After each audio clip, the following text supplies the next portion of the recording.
Hello everyone, welcome back to my blog. তো আজকে আমি চলে এসেছি বাঙালিদের ভীষণই জনপ্রিয় একটি রেসিপি নিয়ে। তো রেসিপিটি হলো পটল চিংড়ি রেসিপি। তো তার জন্য ফার্স্টেই আমি কতগুলো চিংড়ি মাছ খুব সুন্দরভাবে ধুয়ে পরিষ্কার করে এখানে লবণ হলুদ মাখিয়ে নিয়েছি। এবং এখানে মশলায় আমি নিয়েছি টমেটো পেস্ট, একটু পেঁয়াজের পেস্ট, আর কিছুটা পরিমাণে আদা জিরে এবং লঙ্কা বাটা, বাস।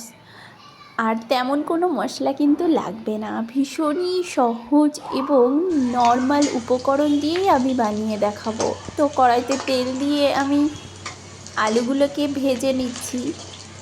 আলুগুলো একটু লাল লাল ভাজা হয়ে গেলে আমি দিয়ে দেবো এর মধ্যে পটল। তো একই রকমভাবে পটলগুলোকেও হালকা লাল করে ভেজে নেব। তারপর ওই একই তেলের মধ্যে দিয়ে দেবো চিংড়ি মাছগুলি। চিংড়ি মাছগুলি কিন্তু বেশি ভাজলে একদমই ভালো লাগবে না খেতে, একদম হালকা করে ভেজে নিতে হবে। হালকা লাল করে ভেজে নিয়ে চিংড়ি মাছগুলি ওই একই তেলের মধ্যে আমি ফোড়ন দিয়ে দেবো। তো ফোড়ন হিসাবে ব্যবহার করছি আমি গোটা জিরে, শুকনো লঙ্কা এবং একটি তেজপাতা। ফোড়ন দিয়ে হালকা নাড়াচাড়া করে নেব।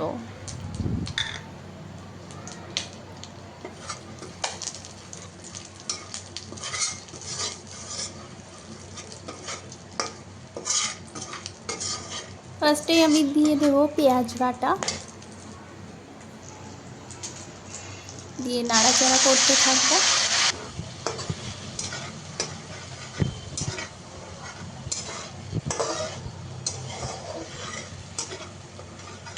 এবারে দেব আদা জিরে লঙ্কা বাটার ওই পেস্টটা, আর সবশেষে দিয়ে দেব টমেটো বাটা।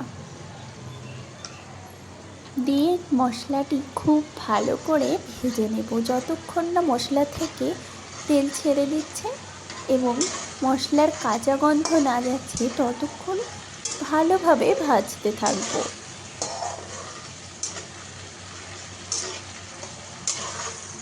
দিয়ে দেব লবণ, পরিমাণ মতন হলুদ এবং পরিমাণ মতন রেড চিলি পাউডার।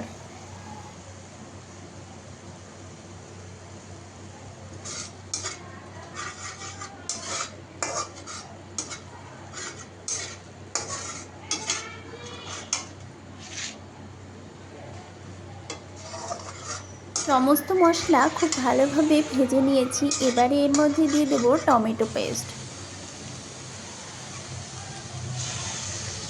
আর হ্যাঁ বন্ধুরা, এই সহজ রেসিপিটি কিন্তু আমি মাঝে মধ্যেই বানিয়ে থাকি, তো তোমরা কিন্তু অবশ্যই ট্রাই করবে এবং কমেন্ট বক্সে আমাকে জানাবে যে কেমন হয়েছে।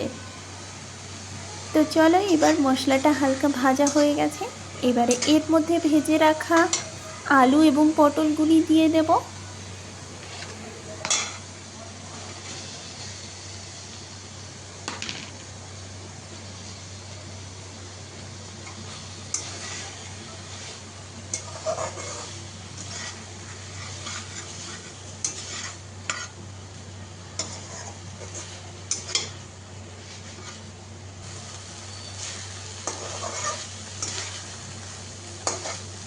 এবারে এর মধ্যে পরিমাণ মতন জল ঢেলে 10 থেকে 15 মিনিট সুন্দরভাবে ঢাকা দিয়ে কুক করে নেব।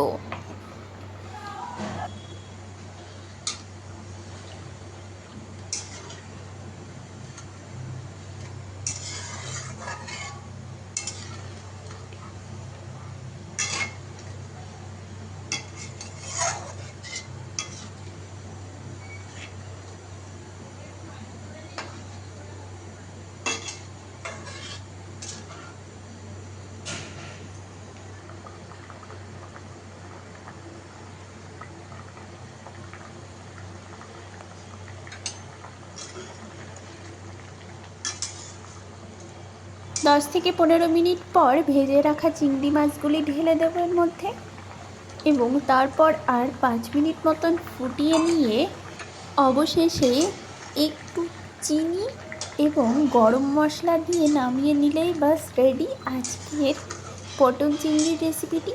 তো বন্ধুরা, কেমন লাগলো আজকের রেসিপিটি অবশ্যই কমেন্ট বক্সে জানাবে আমাকে, এবং আমার চ্যানেলে নতুন হয়ে থাকলে আমার চ্যানেলটিকে সাবস্ক্রাইব করে দেবে, এবং মজাদার সুন্দর সুন্দর রেসিপি পেতে হলে আমার চ্যানেলে অবশ্যই নজর রাখবেন।